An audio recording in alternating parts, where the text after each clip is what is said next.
Stop. Before you flush that toilet one more time, you need to see this. What I'm about to show you could be the difference between catching cancer early when it's still treatable or discovering it too late when there's nothing we can do. I'm Dr. Robert Harrison, and in my decades practicing medicine, I've lost count of how many patients have sat across from me with advanced cancer saying the same heartbreaking words. Doctor, I noticed something strange months ago, but I thought it was nothing. I wish I had come in sooner. Right now, your body might be screaming a warning at you, and you're flushing the evidence away every single day without even looking.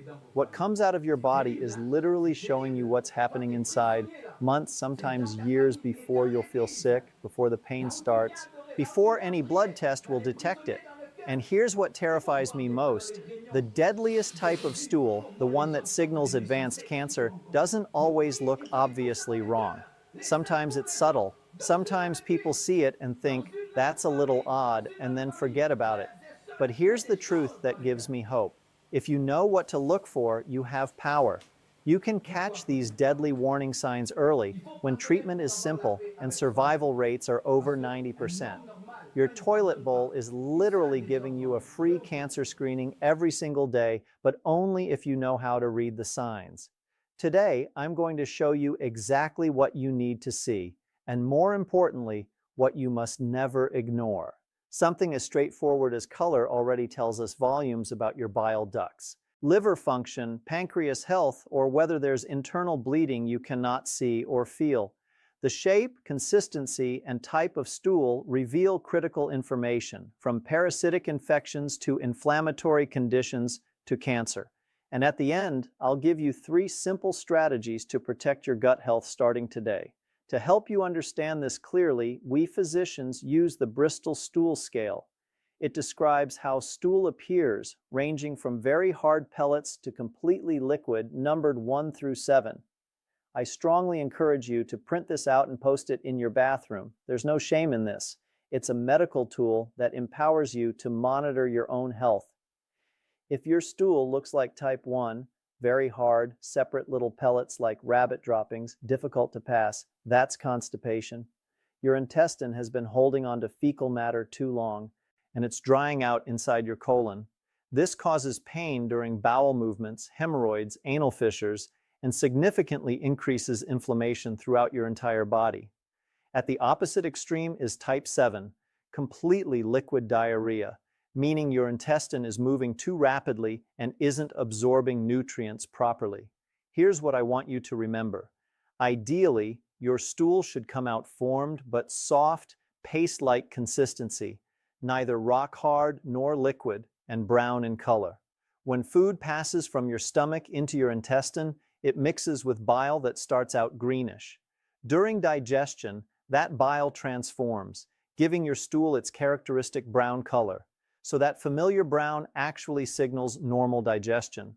Now here's what I rarely see other doctors explain properly. It's not enough for form and color to be normal. Frequency matters just as much. Ideally, you should have a complete bowel movement every single day, preferably around the same time.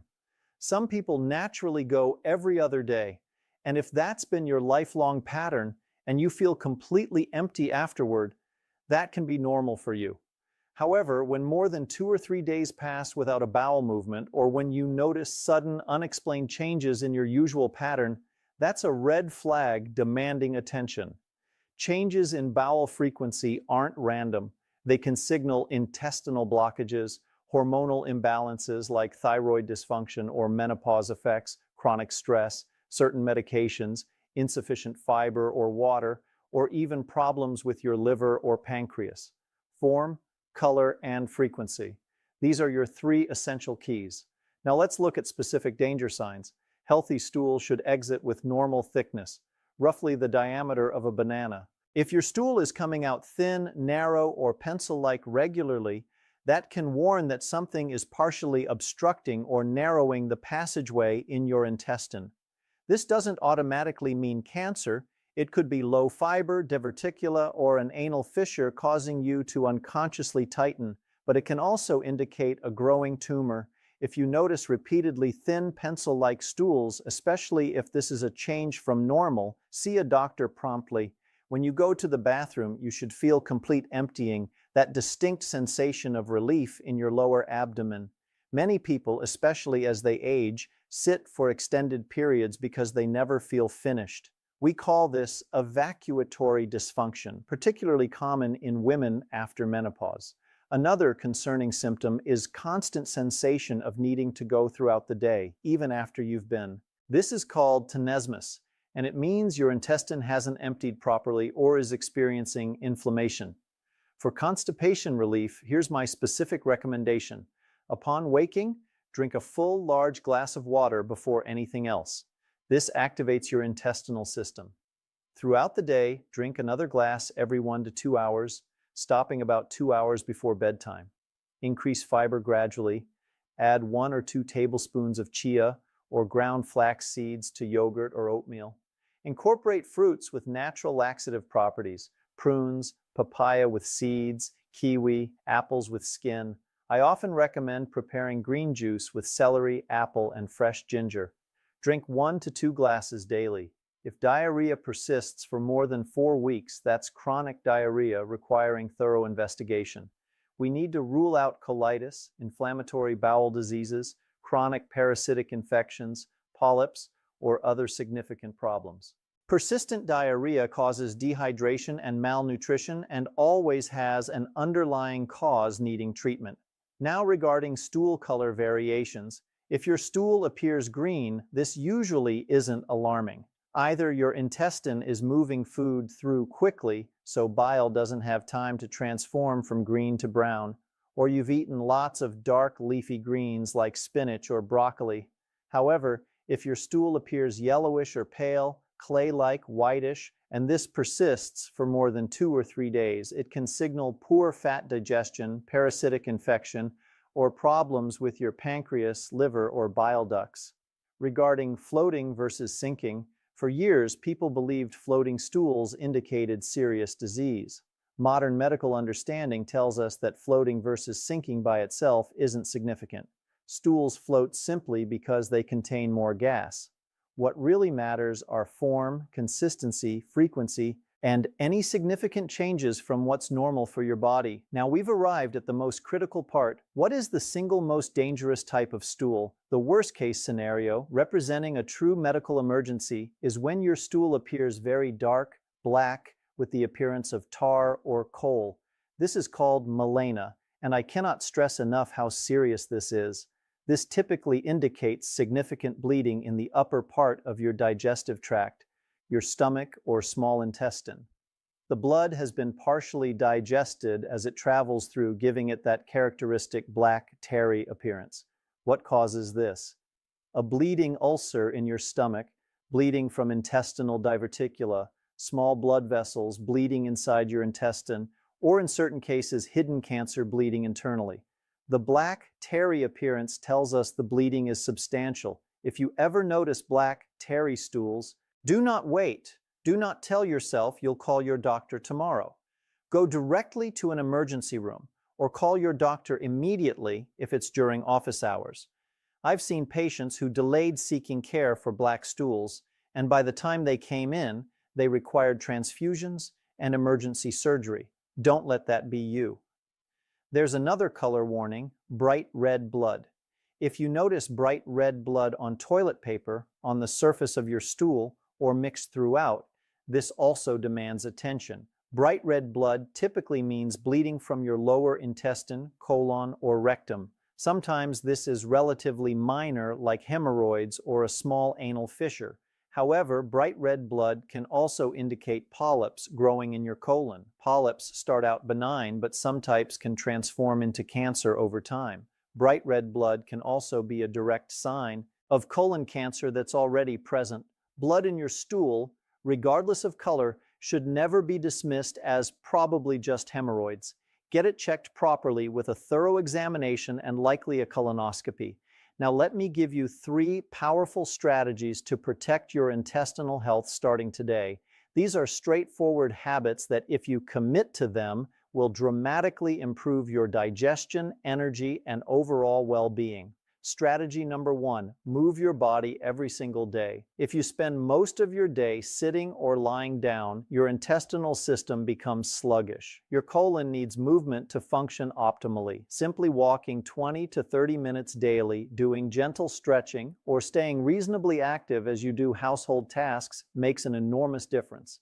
Physical activity stimulates the natural contractions of your intestinal muscles that push waste through.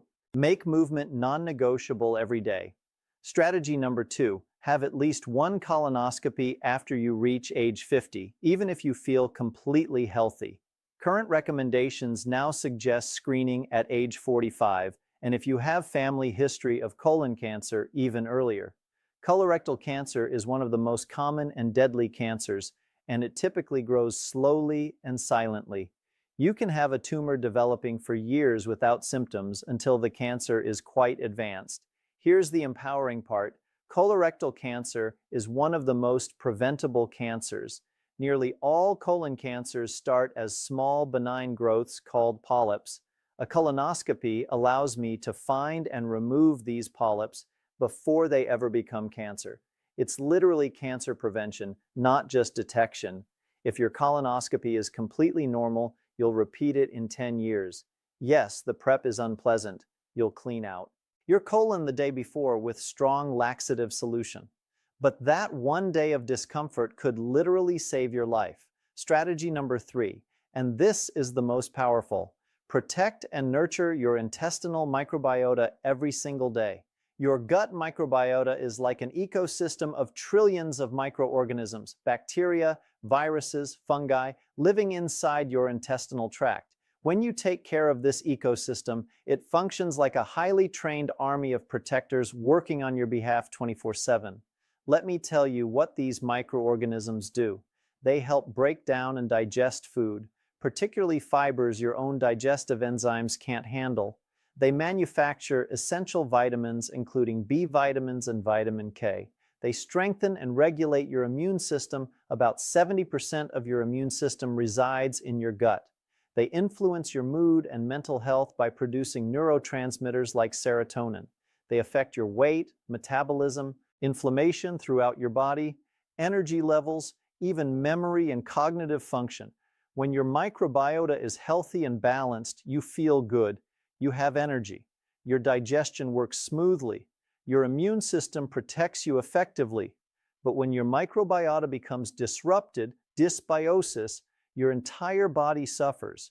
You may experience digestive problems, increased susceptibility to infections, worsening chronic inflammatory diseases, mood disorders, weight gain, brain fog, and fatigue. How do you protect this ecosystem? First, avoid things that damage it. The biggest culprit is inappropriate antibiotic use. Antibiotics are life-saving when truly needed for bacterial infections, but they're massively overprescribed, especially for viral infections they can't help. Every time you take antibiotics, you're killing good gut bacteria along with bad bacteria. It takes weeks to months for your gut to recover, and sometimes it never fully returns to its previous state. Only take antibiotics when truly necessary for bacterial infections, not for every cold or minor illness. Now, actively support your gut microbiota by consuming probiotics and prebiotics regularly. Probiotics are live beneficial bacteria you ingest. The best food sources are fermented foods, plain unsweetened yogurt with live active cultures, check the label. Kefir, a fermented milk drink with even more diverse bacteria than yogurt. Fermented vegetables like sauerkraut, kimchi, and traditional pickles. Kombucha, a fermented tea drink. Include at least one serving of fermented foods daily. Prebiotics are equally important. They're the food that feeds your good gut bacteria, types of fiber you can't digest, but your gut bacteria can. When they consume these fibers, they multiply and thrive. Where do you find prebiotics? In simple, everyday foods, less ripe bananas, particularly slightly green ones, apples, whole oats, brown rice, onions, garlic, leeks, asparagus, seeds of all kinds, fruits eaten with their skins, and a wide variety of vegetables all contribute prebiotic fiber. The beautiful thing is you're not relying on expensive supplements. You're simply eating real, whole foods that humans have eaten for thousands of years, and in doing so, feeding beneficial bacteria that keep you healthy. This is true preventive medicine, and you have complete control over it starting with your very next meal. Let me bring this together for you. Taking care of your digestive health and understanding warning signs isn't just about your intestines. It's about protecting your overall health, quality of life, and potentially your survival. Your digestive system is connected to every other system in your body. When it functions well, you feel well. I want you to feel empowered, not frightened. Knowledge is power, and now you have the knowledge to monitor your own health effectively, recognize warning signs early, and take action before small problems become big ones. Start paying attention today. Every time you use the bathroom, take just a moment to observe. Make it a habit. Your health is your most valuable asset, and you have more control over it than you think. Small, consistent actions compound over time into dramatic results. Don't wait until you have a serious problem to start caring about your digestive health. Start now, today, with your very next meal and your very next trip to the bathroom. I'm Dr. Robert Harrison, and I'm here to give you the information and tools you need to take charge of your health and live your longest, healthiest, most vibrant life possible. If this video has been helpful, please share it with your friends and family members, especially those over 50 who need to hear this information.